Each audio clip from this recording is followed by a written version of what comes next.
Hello viewers, Assalamu alaikum. Welcome to Bright Medics. So I am here with my another new video from General Medicine, that is pneumonia. ठीक है? Don't forget to like my video and subscribe my channel. Thank you. ठीक है, तो अब हम आगे pneumonia से start करेंगे. बेसिकली निमोनिया जो है, निमोनिया इज़ वेरी कॉमन. ठीक है, निमोनिया आपका बेसिक जो है ये मोस्ट इम्पॉर्टेंट टॉपिक है और बेसिक इसमें से बहुत सारी चीज़ें आती हैं पेपर में. ठीक है, तो you must have all the knowledge all the necessary knowledge. उसके अलावा एग्जाम पॉइंट ऑफ व्यू से बहुत इंपॉर्टेंट है. उसके अलावा ये थोड़ा सा एक और बात मैं बता दूं, ये थोड़ा सा रट्टे वाला टॉपिक है. ठीक है, ये एक ऐसा टॉपिक है जो आपको बार बार रिवाइज करना पड़ेगा और बार बार रिवाइज करने के बाद भी will still need the feel the need कि यार पेपर से पहले भी जो है फॉरन जो इसके फॉर एग्जांपल ऑर्गेनिजम्स हैं वो याद नहीं होते, उनको रट्टा लगाना पड़ता है. ठीक है, तो ये आपको लास्ट तक जो है इनका ये थोड़ा सा इस तरह का टॉपिक है कि आपको याद रखना पड़ेगा. ठीक है, ओके.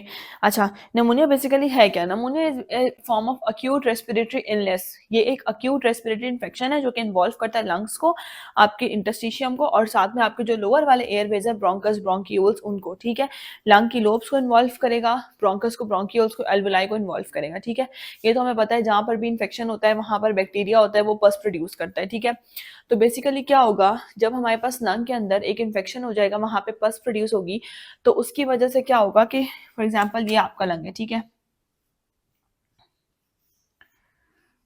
ये लंग्स है. ठीक है, यहाँ पे फॉर एग्जाम्पल कहीं पे कोई कंसोलिडेशन, पस की वजह से एक कंसोलिडेशन फॉर्म हो जाएगी. ठीक है, और हमें अब कैसे हमें जो है किस तरह से पता लगेगा, there will be a recently developed shadowing या consolidation visible on a chest x-ray. ठीक है, हम जब पेशेंट का चेस्ट एक्सरे कराएंगे तो हमें उसमें एक कंसोलिडेशन मिलेगी, एक पैच मिलेगा. That will be due to a pus जो कि अंदर बैक्टीरिया ने प्रोड्यूस की होगी. ठीक है, तो दैट इज न्यूमोनिया. ठीक है, उसके अलावा हमारे पास बहुत अक्यूट टाइप की इलनेस होगी. पेशेंट को हाई ग्रेड फीवर जा रहा होगा, 2 से 3 दिन से फीवर होगा. ठीक है, शिवरिंग होगी, कोल्ड फील हो रहा होगा और साथ में जो है हम जब एक्सरे कराएंगे तो हमें इस तरह की फाइंडिंग मिलेगी. सो ठीक है, और इसके अंदर हमारे पास दो तरह की फाइंडिंग हो सकती है. दैट माइट बी नमूनिया जो होता है वो लोबार होता है या सेगमेंटल होता है. ठीक है, लोबार मीन्स कि हमने पढ़ा था कि हमारे पास लंग के अंदर लोब्स होती हैं. ठीक है, लेफ्ट वाले के अंदर, लेफ्ट लंग जो होता है उसके अंदर 2 लोब्स होती हैं. ठीक है, और राइट वाले के अंदर 3 लोब्स होती हैं, upper lobe, middle lobe, lower lobe. और लेफ्ट वाले में अपर और लोअर 2 लोब्स होती हैं. ठीक है, और यहाँ पे हार्ट होता है. तो हमारे पास जब एक पूरी की पूरी लोब इन्वॉल्व होगी ना, हमने एक्सरे कराया, हमें पूरी लोब उसमें इन्वॉल्व मिल रही है, दैट इज लोबार निमोनिया. ठीक है, it involves the whole lobe of the lung. और जाहिर सी बात है, लोब का मतलब है इसने काफी बड़ा एरिया लंग का इन्वॉल्व किया हुआ है. तो जब अंडरलाइन ऑर्गन में इन्फ्लेमेशन होती है तो उसके ऊपर जो ओवरलाइन प्लूरा होती है वो भी इन्फ्लेम हो जाती है. ठीक है, तो उसकी वजह से क्या होगा, that will be associated with pleural inflammation. ठीक है, इसके अंदर जो है हमें लोबार न्यूमोनिया में यूजुअली साथ में प्लूरल इन्फ्लेमेशन भी मिलती है क्योंकि ये काफ़ी बड़ा एरिया ऑफ लंग इन्वॉल्व करती है. ठीक है, इसके कॉन्ट्राडिक्शन में अगर हम देखें कि ब्रोंको न्यूमोनिया या segmental, that is also called segmental या फिर ब्रोंको न्यूमोनिया. ठीक है, sorry, that is also called segmental या ब्रोंको न्यूमोनिया. अब उसमें क्या होता है कि हमारे पास क्योंकि फॉर एग्जाम्पल ये लंग है. ठीक है, फॉर एग्जाम्पल मैं आपको इस तरह से ब्लैक से बता देती हूँ ताकि आपको समझ आ जाए.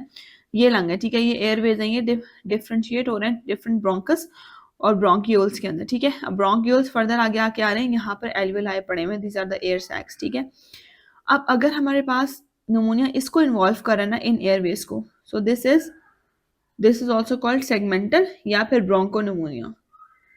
सेगमेंटल मतलब छोटे छोटे लंग के सेगमेंट्स इसने इन्वॉल्व किए हुए. यू कैन सी इसने छोटे छोटे लंग के सेगमेंट्स इन्वॉल्व किए हुए rather than involving a whole big area. ठीक है, so that it is also called segmental या फिर ब्रोंको निमोनिया.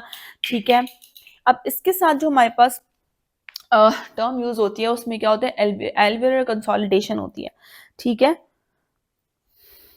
और इसमें एसोसिएटेड होगा ब्रोंकियल और ब्रोंकियोलर इन्फ्लेमेशन के साथ. ठीक है, ओके. अब उसके अलावा नमूनिया को हम लोग डिवाइड करते हैं, डिफरेंट क्लासिफिकेशन है इसकी. ठीक है, टाइप्स में पहला हमारे पास है कम्युनिटी एक्वायर्ड निमोनिया. ठीक है, सेकंड हमारे पास है हॉस्पिटल एक्वायर्ड निमोनिया. थर्ड है superlative aspiration pneumonia, pulmonary abscess और लास्ट वाला है निमोनिया इन इम्यूनो कॉम्प्रोमाइज्ड पेशेंट्स. अब कम्युनिटी एक्वायर्ड निमोनिया एक ऐसा निमोनिया है जो कि एक पेशेंट आ रहा है हमारे पास, ओपीडी में आ रहा है या इमरजेंसी में आ रहा है, लेकिन वो एक इन्फेक्शन, जो सोर्स ऑफ इन्फेक्शन की बेसिस पे हमने उसको डिवाइड किया हुआ है. ठीक है, तो जो पेशेंट कम्युनिटी से आ रहा है, so that is community acquired, जो इन्फेक्शन वो कम्युनिटी से लेके आ रहा है. और दूसरी तरफ वो पेशेंट है जो कि हॉस्पिटल एक्वायर्ड है, जो कि हॉस्पिटल में पेशेंट किसी और वजह से एडमिट था, but later on he developed pneumonia while his or her stay in the hospital, ठीक है, that is called hospital acquired. अब उसमें इसके अलावा जो टाइप्स हैं उसमें हमारे पास आती है सुपरेशन, थर्ड वाली जो है aspiration pneumonia and pulmonary abscess, ठीक है। व्हाट इज सुपरेटिव से कहते हैं पस को, ठीक है, एक ऐसा निमोनिया जिसने लंग के अंदर कंसोलिडेशन के बाद पस फॉर्म कर दी, that is called suppurative. Second है aspiration pneumonia. Aspiration pneumonia basically होता क्या है कि जब कोई फॉरेन बॉडी, यूजुअली हमारे कफ रिफ्लेक्स बहुत अच्छा होता है तो फॉरेन बॉडी इतनी जल्दी लंग्स में नहीं जाती, लेकिन कुछ केसेस में ऐसा भी होता है कि फॉरेन बॉडी चली जाती है लंग्स में। For example that is very common in those patients that are bedridden, ठीक है, वो पेशेंट्स जो कि बेडरिडन होते हैं उनका क्या होता है, उनमें यूजुअली ऐसा होता है, या फिर वो पेशेंट जो कि स्ट्रोक के पेशेंट्स होते हैं उनका जो गैग रिफ्लेक्स होता है या कफ रिफ्लेक्स होता है दैट इज नॉट इंटैक्ट, ठीक है। तो अगर कोई चीज़ लंग में, अगर नॉर्मल पेशेंट होगा, कोई चीज़ उसके फॉरेन बॉडी लंग में जाने लगेगी तो फॉरन से उसका बहुत स्ट्रॉन्ग कफ रिफ्लेक्स आएगा, तो वो फॉरन से कफ आउट करेगा उस चीज़ को। बट एक ऐसा पेशेंट, एक ऐसा बंदा जिसका गैग रिफ्लेक्स इंटैक्ट नहीं है, उसमें क्या होगा, अगर कोई चीज़ चली भी जाती है तो फिर he won't get to know ना। यूजुअली हमने बहुत इस तरह के केसेस देखे हैं कि क्या होता है कि स्ट्रोक के पेशेंट्स होते हैं, बेडरिडन होते हैं, उनको उनके जो अटेंडेंट्स होते हैं दे डोंट नो कि उनको बिठा के खिलाना है, ठीक है। यूजुअली उनको ऐसे ही लेटे लेटे कोई भी लिक्विड या कोई भी सूप इस तरह का दे देते हैं, उसके बाद later on with in seconds patient develop करता है डिज्निया। पेशेंट इतना सीवियरली डिज्निक होना शुरू हो जाता है, एकदम साइनोज्ड हो जाएगा, डिज्निक हो जाएगा, it means the patient has aspirated that content into the lung, ठीक है। बजाय इसके, क्योंकि हमारा जो ऊपर वाला जो पैसेज है, आपके पास फेरिंग्स है, ठीक है, फेरिंग्स में आपके पास नेजोफेरिंग्स आता है, ओरोफेरिंग्स आता है, ठीक है। फेरिंग्स आपका सेम पैसेज है both for the food and for the air, ठीक है। फेरिंग्स के बाद आपका ऊपर से लैरिंग्स और ट्रैकिया वो एयर के लिए हो जाता है और एसोफेगस वगैरह वो फूड के लिए हो जाता है, ठीक है। तो यहाँ से बेसिस होती है एस्पिरेशन निमोनिया की। कोई भी ऐसी फॉरेन बॉडी, कोई भी ऐसा फूड पार्टिकल, यूजुअली हमारे पास ये फूड पार्टिकल्स होते हैं जो कि लंग के अंदर चला जाए, ठीक है, that will cause aspiration pneumonia, ठीक है। एस्पिरेशन निमोनिया आफ्टर आफ्टर उसके अंदर भी कॉमन होता है ऑपरेशंस के अंदर, आफ्टर सर्जरीज, ठीक है। अगर सर्जरीज के अंदर हम यूजुअली जो पेशेंट्स को एनपीओ रखते हैं, NPO nothing per oral, NPO को रखने का पर्पस ये होता है to save the patient from aspiration pneumonia, ठीक है। क्योंकि जब हम जीए देते हैं अंडर जनरल एनेस्थीसिया तो पेशेंट के जो मसल्स होते हैं वो मसल्स उनकी जो पावर है वो लूज हो जाती है, उनकी स्ट्रेंथ खत्म हो जाती है, ठीक है। तो मसल्स पैरालिसिस में चले जाते हैं। तो हमारा ये पेशेंट को 12 आवरली या 8 आवरली उसको एनपीओ रखवाने का मकसद ये होता है कि उसका स्टमक एम्प्टी हो, कोई भी चीज़ वो दोबारा से ऊपर रिफ्लेक्स आके उसको वो एस्पिरेट ना करे, ठीक है। थर्ड हमारे पास जो टर्म है that is pulmonary abscess. Abscess अब दो तरह की टर्म्स होती हैं जो कि रेफर करती हैं पस को, ठीक है। एक हमारे पास होती है एब्सेस और दूसरी टर्म हमारे पास होती है empyema. What is abscess and what is empyema? Whenever there is a pus, localized pus, ठीक है, एक तो पहले तो पस फॉर्म होगी, ठीक है, वो क्या होगी, आहिस्ता आहिस्ता करके एक जगह पे लोकलाइज्ड होगी, उसको हम कहते हैं एब्सेस। वॉल्ड ऑफ कैविटी बन जाएगी उसके आसपास और वो लोकलाइज हो जाएगी, दैट इज कॉल्ड एब्सेस। और पस, व्हेन देयर इज अ पस इन अ कैविटी, क्लोज्ड कैविटी के अंदर जब हमारे पास पस फॉर्म हो जाएगी दैट इज कॉल्ड एम्पाइमा, ठीक है। फॉर एग्जाम्पल वी से एम्पाइमा इन अ प्लूरल कैविटी, ठीक है। तो एब्सेस अलग है, एब्सेस बस ये है कि एक जगह पे लोकलाइज्ड पस की कलेक्शन होगी उसको एब्सेस कहेंगे। बट एम्पाइमा जहाँ पे कैविटी की बात आ जाएगी, closed body cavity, that may be any cavity, ठीक है, that may be abdominal cavity, that may be pleural cavity, that may be pericardial cavity, any cavity of the body, जब उसमें पस होगी दैट इज कॉल्ड एम्पाइमा, ठीक है। तो pulmonary abscess वो कंडीशन है जिसके अंदर क्या होगा, लंग्स के अंदर एक पस फॉर्म हो जाएगी और उसके एक लोकलाइज कलेक्शन ऑफ पस बन जाएगी लंग्स के अंदर, that is called pulmonary abscess, ठीक है। अब फोर्थ वाली जो है वो निमोनिया इन इम्यूनो कॉम्प्रोमाइज, ठीक है। इम्यूनो कॉम्प्रोमाइज पेशेंट जो होता है वो वैसे ही प्रोन होता है कि वो अपॉर्चुनिस्टिक इन्फेक्शंस डेवलप करता है। What are opportunistic infections? Opportunistic infections वो होते हैं, जैसा कि वर्ड से पता चल रहा है, अपॉर्चुनिस्टिक, अपॉर्चुनिस्टिक अपॉर्चुनिस्टिक वर्ड निकला अपॉर्चुनिटी से। अपॉर्चुनिटी से मतलब क्या है कि मौके का फायदा उठाना, ठीक है। तो उनने इम्यूनो कॉम्प्रोमाइज लोगों में ये अपॉर्चुनिस्टिक इन्फेक्शंस होते हैं जो कि नॉर्मल लोगों में नहीं होते। क्यों? Because they have low immunity. Immunity low होने की वजह से जो आप बॉडी की अपनी माइक्रोबायोटा होती है ना, वो पेशेंट को खुद से इन्फेक्ट करना शुरू कर देती है, ठीक है। तो उनके अंदर थोड़ा सा डिफरेंस इस उसमें होता है कि ऑर्गेनिज्म थोड़े से डिफरेंट होते हैं, ठीक है। Now we will move towards community acquired pneumonia. हम लार्जरली जो इसके अंदर पढ़ेंगे वो हम पढ़ेंगे मेनली आज कम्युनिटी एक्वायर्ड, ठीक है।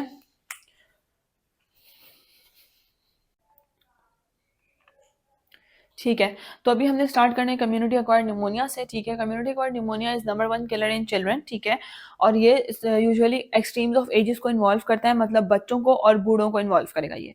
ठीक है, it is also called old man's friend. क्यों? क्योंकि एक ऐसा बंदा जो कि ओल्ड है, जो कि वैसी बुढ़ापे का शिकार है, किसी क्रॉनिक इलनेस की वजह से, किसी डेबिलिटेटिंग इलनेस की वजह से वो ऑलरेडी बेडरिडन है, तो ऐसा बंदा काफी तकलीफ में होगा। ठीक है, तो ऐसे बंदे को उस तकलीफ से निजात देने वाला, और उसको that person will die early ना, एक तरह से कहा जाए तो, so that is why it is called old man's friend. ठीक है, उसके अलावा इसका आपने याद रखना है कि मोस्ट कॉमन ऑर्गेनिज्म जो है वो स्ट्रेप्टोकोकस निमोनिया है। ठीक है, अभी और भी ऑर्गेनिज्म आगे आएंगे, वो मैं साथ साथ बता दूंगी। और वायरसेस बच्चों में जो है मोस्ट कॉमन कॉजेटिव ऑर्गेनिज्म इसका वायरसेस होते हैं। ठीक है, बाकी 15 to 20% ऑफ ऑल लोअर आरटीआईज जो है ये निमोनिया इतना कॉमन है, वार्ड्स भरे हुए होते हैं निमोनिया से, पीडियाट्रिक वार्ड्स। ठीक है, next we have clinical features. अच्छा, सबसे पहले आपने ये याद रखना है, जैसा कि मैंने हाईलाइट करके लिखा है कि अक्यूट हिस्ट्री। अक्यूट हिस्ट्री होगी पेशेंट की, पेशेंट बताएगा पिछले 2 दिन से, पिछले 3 दिन से, पिछले 1 हफ्ते से इस तरह के मुझे सिम्टम्स आ रहे हैं। किस तरह के? कि उसको जो है वो फीवर होगा, हाई ग्रेड फीवर होगा। ठीक है, 101, 102, 103 इस तरह से फीवर होगा, और साथ में सर्दी लग रही होगी। ठीक है, सर्दी लगेगी, राइगर्स होंगे, चिल्स होंगे, शिवरिंग हो रही होगी। ठीक है, उसके अलावा मलेज होगा, मलेज मतलब लिथार्जिक होगा पेशेंट। ठीक है, डिलीरियम होगा, delirium means he might be confused. ठीक है, उसे चीजें याद नहीं आ रही होंगी, रिस्पॉन्स उसका डिलेड होगा। ठीक है, आप उसे उसका नाम पूछेंगे तो थोड़ा सा डिलेड रिस्पॉन्स भी कर सकता है, confusion, in a state of confusion. ठीक है, उसके अलावा कफ होगी। अच्छा, कफ पहले क्या होता है कि स्टार्ट में जब न्यूमोनिया स्टार्ट होता है, इनिशियली कफ जो होती है वो ड्राई होती है और पेनफुल कफ होती है, लेकिन लेटर ऑन ये कफ कन्वर्ट हो जाती है म्यूकोप्यूरुलेंट स्प्यूटम के अंदर। ठीक है, म्यूकोप्यूरुलेंट होती है या फिर रस्टी कलर की होती है। अगर रस्ट कलर की है तो उसमें एक स्पेसिफिक ऑर्गेनिज्म इन्वॉल्व है जो मैं आगे आपको बताऊंगी। ठीक है, और अगर हमारे पास म्यूकोप्यूरुलेंट है तो उसमें डिफरेंट ऑर्गेनिजम्स और हो सकते हैं। ठीक है, म्यूकोप्यूरुलेंट का मतलब ये है कि येलो टू ग्रीन कलर की, ठीक है, या ग्रे कलर की, इस तरह की होगी। उसके अलावा पेशेंट आएगा, कहेगा कि मेरे सीने में दर्द है, चेस्ट पेन है। अब चेस्ट पेन की वजह क्या बनती है कि क्योंकि वो निमोनिया है, उसने नीचे इन्वॉल्व किया हुआ है ओवरलाइंग लंग को। ठीक है, ये आपका लंग यहाँ से सारे इन्वॉल्व हुआ हुआ है। फॉर एग्जाम्पल ये लोबार निमोनिया है। ठीक है, यहाँ से इसने लंग को इन्वॉल्व किया। अब इसके ऊपर जो प्लूरा पड़ी हुई है, इसके ऊपर जो प्लूरा है उस इट हैज पेन रिसेप्टर्स। ठीक है, जो हमारे पास विस्ट्रल प्लूरा पे तो नहीं होते, लेकिन विस्ट्रल के ऊपर जो पैराइटल प्लूरा होती है ना, उसके ऊपर होता है पेन रिसेप्टर्स। और जब भी इन्फ्लेमेशन होती है ना, इन्फ्लेमेशन कॉज करती है इन्फ्लेमेटरी जो सेल्स होते हैं, वो सारा जो वो है इन्फ्लेमेशन का, हमने सारा पढ़ा है वो। ठीक है, तो उसकी वजह से क्या होता है कि जब भी आपके पास इन्फ्लेमेशन होती है ना किसी ऑर्गन की, तो उसके और उसके सराउंड में जो उसकी मेम्ब्रेन होती है, जैसे लंग के लिए हमारे पास प्लूरा है, उसके वो एक्टिवेट हो जाती है। ठीक है, उसके पेन रिसेप्टर्स एक्टिवेट हो जाते हैं। ठीक है, that cause the chest pain. ठीक है, तो पेशेंट को प्लूरल इन्वॉल्वमेंट की वजह से चेस्ट पेन होगा। ठीक है, तो पेन क्यों होता है? हमें अगर कोई ऑर्गन इन्वॉल्व है, फॉर एग्जाम्पल किडनी में स्टोन है, तो बैक पेन क्यों होता है?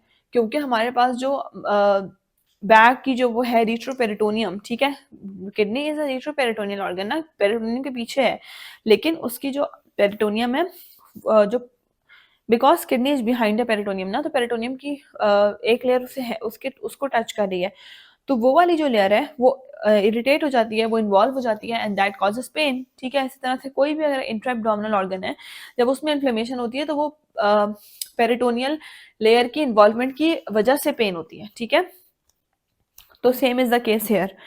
अच्छा, तो अब क्लिनिकल फीचर्स हो गए हैं। The next we have is types. ठीक है, टाइप्स मैंने जैसे कि बता दिया है कि हमारे पास 2 तरह की टाइप्स होती हैं, एक लोबार न्यूमोनिया होता है, एक ब्रोंको न्यूमोनिया होता है। ठीक है, हमने पैथो में भी पढ़ी है इसकी टाइप्स। ठीक है, थोड़ा सा एक दफ़ा एक क्विक सा रिव्यू कर लेते हैं इसको। ठीक है, so types of community acquired pneumonia are broncho pneumonia and lobar pneumonia. ठीक है, इनका मैंने बहुत ही ज़्यादा मेन पॉइंट्स निकाल के, ताकि आपको याद रखने में आसानी हो, मैंने लिख दिए हैं। ठीक है, you might copy them down.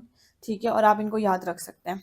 तो ब्रोंको न्यूमोनिया बेसिकली वो होता है, जैसा कि मैंने बताया, ये ब्रोंकस ब्रोंक्यूल्स या एल्वेलाई को इन्वॉल्व करेगा, और जाहिर सी बात है छोटी छोटी जब जगह जगह पे एल्वेलाई पड़े हुए हैं, फॉर एग्जाम्पल ये आपका लंग है। ठीक है, ये लंग है। अब यहाँ पे कुछ ब्रोंकस है, यहाँ पे एल्वेलाई पड़े हुए, यहाँ पे पड़े हुए, यहाँ पे पड़े हुए, तो इस तरह से इन्वॉल्वमेंट होगी इसकी। ठीक है, एक बहुत बड़ा एरिया इन्वॉल्व नहीं करेगा, लेकिन पैची इन्वॉल्वमेंट होगी। ठीक है, जबकि लोबार न्यूमोनिया पूरी लोब इन्वॉल्व करेगा, तो वो एक साथ एक बड़ा एरिया इन्वॉल्व करेगा। ब्रोंकोनिमोनिया यूजुअली एक्सट्रीम्स ऑफ एजेस पे होता है, मतलब बच्चों में और बूढ़ों में कॉमन होता है, लोबार मिडिल एजेस में कॉमन होता है। ब्रोंकोनिमोनिया वही बात, पैची होता है और बायलेटरल होता है, ठीक है। आपने ये याद रखना है कि जाहिर सी बात है जब पैची होगा, थोड़ा थोड़ा लंग का एरिया इन्वॉल्व कर रहा है, तो ब्रोंकाई तो दोनों लंग्स में है, ठीक है, तो ये पैची होता है और बायलेटरल होता है। जबकि लोबार निमोनिया यूनिलेटरल होता है और एक या एक से ज्यादा लोब को इन्वॉल्व कर सकता है, हो सकता है लंग की 2 लोब्स इन्वॉल्व हो जाए, ठीक है। उसके अलावा ब्रोंकोनिमोनिया कराता है सुपरेटिव इन्फ्लेमेशन। सुपरेटिव इन्फ्लेमेशन वो इन्फ्लेमेशन होती है जिसके अंदर पस होती है, ठीक है। जबकि लोबार निमोनिया कराता है फिब्रिनस इन्फ्लेमेशन। फिब्रिनस इन्फ्लेमेशन वो होती है जिसमें फिब्रिन डेपोजिट्स बनते हैं, ठीक है, वो जिसमें वही क्रॉनिक इन्फ्लेमेशन टाइप की होती है, ठीक है। अच्छा, ये ब्रोंकोनिमोनिया में कॉम्प्लिकेशंस कॉमन होती हैं, जाहिर सी बात है। आपको सोचें बच्चे और बूढ़े वो एज ग्रुप है जिसकी इम्यूनिटी कम होती है, ठीक है, तो उसके अंदर कॉम्प्लिकेशंस ज़्यादा कॉमन होती हैं। और कॉम्प्लिकेशंस भी जो थोड़ी सी वो होती हैं, वो हार्ट फेलियर, ब्रोंकिक्टेसिस, इस तरह की कॉम्प्लिकेशंस होती हैं। जबकि जो लोबार निमोनिया होता है वो यूजुअली रिजॉल्व कर जाता है, उसकी कॉम्प्लिकेशंस इतनी नहीं होती, ठीक है। ये इसके अंदर ब्रोंको में म्यूकोपिरिनल स्प्यूटम बनता है, ठीक है, और उसके अंदर रस्सी स्प्यूटम बनता है। इसमें मिक्स ऑर्गेनिजम्स इन्वॉल्व हो सकते हैं, ठीक है, क्योंकि वही वही सारी कहानी वहीं पे आती है कि वो एज ग्रुप ऐसा है कि वो में इम्यूनिटी कम है तो डिफरेंट ऑर्गेनिजम्स इन्वॉल्व हो सकते हैं। जबकि मिडिल एज लोगों में यूजुअली इम्यूनिटी जो होती है वो उनकी ठीक होती है, तो उस वजह से जो एक ऑर्गेनिज्म 95% केसेस के अंदर न्यूमोकोकस इन्वॉल्व होता है। और आपने ये याद रखना है कि जहाँ पे न्यूमोकोकस इन्वॉल्व होगा वहाँ पे वो प्रोड्यूस करेगा रस्टी स्प्यूटम, ठीक है। उसके अलावा जो ब्रोंको निमोनिया होता है उसकी बैड प्रोग्नोसिस होती है, ठीक है, और जो लोबार निमोनिया होती है उसकी गुड प्रोग्नोसिस होती है, ठीक है। तो ये टाइप सी निमोनिया की। अब हम आते हैं, अब हमने पैथो में एक और चीज़ पढ़ी थी, उसको थोड़ा सा रिवाइज कर लेते हैं कि स्टेजेस होती हैं एक्सुडेशन की। एक्सुडेशन मतलब है क्रॉनिक इन्फ्लेमेशन के अंदर हमारे पास 2 तरह की इन्फ्लेमेशन होती है, एक होती है ट्रांसुडेटिव और एक होती है एक्सुडेटिव, ठीक है।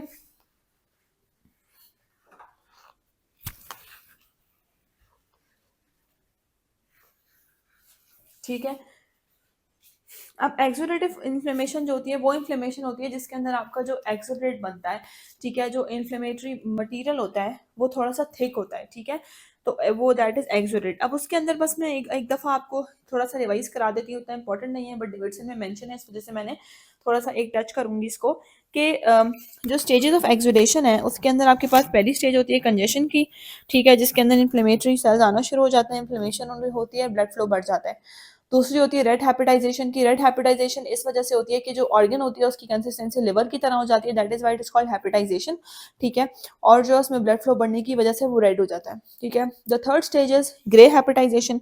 ग्रे हैपेटाइजेशन में क्या होता है, वो क्रॉनिक, क्योंकि वो ब्लड जो होता है वो ब्रेक डाउन होता है, आरबीसीज इन्फ्लेमेटरी सेल्स वहाँ पे जमा होते हैं, आरबीसीज ब्रेक डाउन होते हैं, तो इस वजह से उसका कलर चेंज होता है और हीमोजेड्रिन होना वहाँ पे ऑक्यूमुलेट होना शुरू हो जाता है, ठीक है। और स्टेज 4 जो होती है वो रेजोल्यूशन होती है, जहाँ पे इन्फ्लेमेशन रिजॉल्व होती है, सेल डेब्री जो होता है वो सारा वहाँ से जो सेल्स होते हैं मैक्रोफेजेस वगैरह वो सारा उसको रिमूव करते हैं, ठीक है, और जो लंग होता है वो नॉर्मल फंक्शन पे आ जाता है, ठीक है। तो ये हमारे पास स्टेजेस थी एक्सुडेशन की। अब आपके पास आपको जो यहाँ से मोस्ट कॉमनली जो चीज़ें इन्वॉल्व रखनी है वो है, याद रखनी है सॉरी, वो है आपके पास ऑर्गेनिजम्स, ठीक है। ऑर्गेनिजम्स का मैं अभी बताती हूँ कि आपने कैसे करना है। So these are the causative organisms, ठीक है। I have written down all the organisms, ठीक है। ये जो डेविडसन का एक पैराग्राफ है इसमें बहुत स्कैटर्ड तरह से लिखे हुए हैं, लेकिन मैंने उनको एक साथ लिख दिया है, ठीक है। आप इन सबको एक जगह पे लिख के इसी को याद रख सकते हैं, it is easy to remember, ठीक है। तो 90% केसेस के अंदर आपके पास जो मोस्ट कॉमन ऑर्गेनिज्म है स्ट्रेप्टोकोकस न्यूमोनी, यही इन्वॉल्व होता है। और इसके अंदर की फीचर्स क्या होते हैं, अगर वो केस के अंदर दे दें कि patient is also having herpes labialis, ठीक है, मतलब हर्पीज सिम्प्लेक्स वायरस, वो HSV1 जो होता है that causes herpes labialis, that causes the rash around the lips, ठीक है। अगर वो केस में दे दें कोई केस, फॉर एग्जांपल इस तरह का केस कोई एग्जाम में दे दें कि उसका also patient having rusty coloured sputum along with some rashes on around his lips and mouth, so that indicates कि यहाँ पर तो 90 स्ट्रेप्टोकोकस न्यूमोनी ही होगा, ठीक है। बाकी 90% केसेस के अंदर स्ट्रेप्टोकोकस न्यूमोनी इन्वॉल्व होता है। लेकिन अगर वो पूछ लें कि what is the causative organism in young age, ठीक है, यंग एज के अंदर आपके पास होता है माइकोप्लाज्मा न्यूमोनी, ठीक है। अगर वो ओवरऑल पूछेंगे मोस्ट कॉमन तो स्ट्रेप्टोकोकस आएगा, अगर वो यंग एज ग्रुप्स में दे देते हैं तो फिर वहाँ पे आएगा माइकोप्लाज्मा। अगर वो इस तरह से देते हैं कि most common elderly age groups में कौन है, ठीक है, कौन सा ऑर्गेनिज्म है, so that is Haemophilus influenza, ठीक है। और particularly if the patient is having COPD, bronchitis और कोई और अगर लंग का कोई मसला है तो हेमोफिलस इन्फ्लुएंजा ही होता है, ठीक है। फोर्थ हमारे पास है कंटामिनेटेड एसी सिस्टम्स होते हैं हॉस्पिटल्स में, होटल्स के अंदर, ठीक है। तो वहाँ पर ऐसा ऑर्गेनिज्म जो कि कूलिंग टावर्स में कूलिंग सिस्टम के अंदर ग्रो करता है और वो वहाँ से थ्रू द ड्रॉपलेट इन्फेक्शन फैलता है और कॉज करता है न्यूमोनिया, तो वहाँ पर वो वाला ऑर्गेनिज्म होता है लेजोनिला न्यूमोफिलिया, ठीक है। उसके अलावा आपके पास अगर एक वो केस में इस तरह से दे देता है the patient was having an episode of flu, ठीक है, 5 days back, and then he suddenly develop all the symptoms, उसके बाद वो सारे सिम्टम्स दे देते हैं, fever, high grade fever, rigor chills, chest pain and mucopurulent sputum, ठीक है। तो वहाँ पर आपके पास आएगा स्टेफ ऑरियस। ये आपने याद रखना है कि अगर एक एपिसोड ऑफ फ्लू पहले हुई है उसके बाद जो निमोनिया कॉज कर रहा है वो स्टेफ ऑरियस कॉज कर रहा है, ठीक है। और अगर पेशेंट वॉज एन अल्कोहलिक और he developed after severe he developed severe bacteremic illness, ठीक है, and later on he developed pneumonia, so that in that case the causative organism will be Klebsiella, ठीक है। तो ये आपने सिंपल याद रखना है, ये रट्टे वाली चीजें हैं, बस आपने इसको ऐसे ही याद रखना है, ठीक है, बिकॉज ये एमसीक्यूज में आ जाते हैं। Then we will move to curve 65 score, ठीक है। There is a scoring system that have been developed for to identify the severity of pneumonia and to manage the patients accordingly, that is called कर्ब 65 score, ठीक है। कर्ब 65 score की basis पे एक scoring system है, हम score करते हैं, ठीक है, और उसके बाद हम पेशेंट्स को देखते हैं कि उनको मैनेज कैसे करना है, ठीक है। वी हैव, ठीक है, सी इस अलग अलग जो चीजें हैं उनकी अलग अलग मैनिफेस्टेशंस हैं, ठीक है। The C stands for confusion, ठीक है, confusion, if the patient is confused each letter have score 1, ठीक है। अगर पेशेंट कंफ्यूज है तो हमारे पास +1 ऐड हो गया, okay. If then we will go for ABGs या यूरिया इलेक्ट्रोलाइट्स कराएंगे। अगर उसका यूरिया ग्रेटर देन 7 मिलीमोल आता है, ठीक है, that means that is also a +1, ठीक है। If the patient respiratory rate is greater than 30, R stand for respiratory rate, अगर उसका रेट ग्रेटर देन 30 है तो that means that is also +1। B is for blood pressure, अगर उसका blood pressure less than 90/60 है, ठीक है, means 90 systolic and 60 diastolic, so that is also for +1, ठीक है। बीपी उसका अगर लेस देन 90/60 है, मीन्स पेशेंट जब भी बीपी अगर हमारे पास बीपी डिस्टर्ब हो रहा है, रेस्पिरेटरी रेट डिस्टर्ब हो रहा है, इतना टेकिपनिया हो रहा है और यूरिया डिस्टर्ब हो रहा है, यूरिया डिस्टर्ब होने का मतलब है कि यहाँ पर जो है पेशेंट एसिडोसिस के अंदर जा रहा है, ठीक है। और उसके अलावा अगर रेस्पिरेटरी रेट डिस्टर्ब हो रहा है तो वो भी यही इंडिकेट करता है। बीपी डिस्टर्ब हो रहा है इसका मतलब है कि पेशेंट जो है वो दूसरी ज़्यादा इतना सीवियरली इन्वॉल्व है कि वो जो है आपके पास उसने सर्कुलेटरी सिस्टम को इन्वॉल्व किया हुआ है, ठीक है। उसके अलावा 65 इंडिकेट्स एज, ठीक है। If age greater than 65 that is also a +1, ठीक है। तो ये हम स्कोर करते हैं, हम ये सारी चीजें पेशेंट के अंदर देखते हैं, उसके बाद हम स्कोर निकालते हैं। अगर तो हमारे पास स्कोर 0 to 1 है, ठीक है, अगर हमारे पास स्कोर इनमें से कोई एक भी चीज प्रेजेंट है 0 to 1 है, सो दैट मीन्स हम पेशेंट को ओपीडी बेसिस पे ट्रीट करके होम ट्रीटमेंट देके घर भेज देते हैं। लेकिन अगर हमारे पास स्कोर जो है वो 2 है, ठीक है, तो 2 में हम क्या करते हैं, हॉस्पिटल सुपरवाइज ट्रीटमेंट करते हैं, ठीक है। हम लेकिन हमारे पास यहाँ पर हॉस्पिटल सुपरवाइज ट्रीटमेंट नहीं होती, ठीक है। यहाँ पर पाकिस्तान में कोई इसका कॉन्सेप्ट नहीं है कि हॉस्पिटल सुपरवाइज ट्रीटमेंट हो, तो हम उसमें क्या करते हैं, या तो शॉर्ट स्टे कराते हैं इन पेशेंट, ठीक है। इन पेशेंट हमने उसको घर नहीं भेजना ऐसे, हमने अब क्योंकि हमारे पास ये हॉस्पिटल सुपरवाइज ट्रीटमेंट का ऑप्शन नहीं है तो फिर हम उसको शॉर्ट इन पेशेंट स्टे कराएंगे 2 से 3 दिन का, ठीक है, या फिर 1 दिन का, जैसे ही वो रिकवर करता है, और साथ में उसको मैनेज करेंगे हॉस्पिटल के अंदर ही, ठीक है। अगर 3 ग्रेटर देन इक्वल टू 3 है, मतलब 3 या उससे 3 ज्यादा, that means that is a must candidate for an in patient stay, in patient treatment होगी उसकी, और इन मेनी केसेस आईसीयू में होता है, ठीक है। पेशेंट को हमें आईसीयू में एडमिट करना पड़ता है, this is a criteria for ICU admission, ठीक है। लेकिन अगर 3 है तो फिर भी हम उसके बगैर, लेकिन अगर आपने बस ये याद रखना है कि 3 है तो इन पेशेंट है, लेकिन अगर 4 to 5 है तो आईसीयू मस्ट है, ठीक है। आपने उसको मस्ट आईसीयू में एडमिट करके उसको ट्रीट करना है, ठीक है, because these are very severe indicators, ठीक है। So this is a score, ये हम कैप के लिए हमने एक स्कोर बनाया हुआ है कर्व 65, इसके थ्रू हम एसेस करते हैं कि पेशेंट को हमने किस तरह से मैनेज करना है, ठीक है।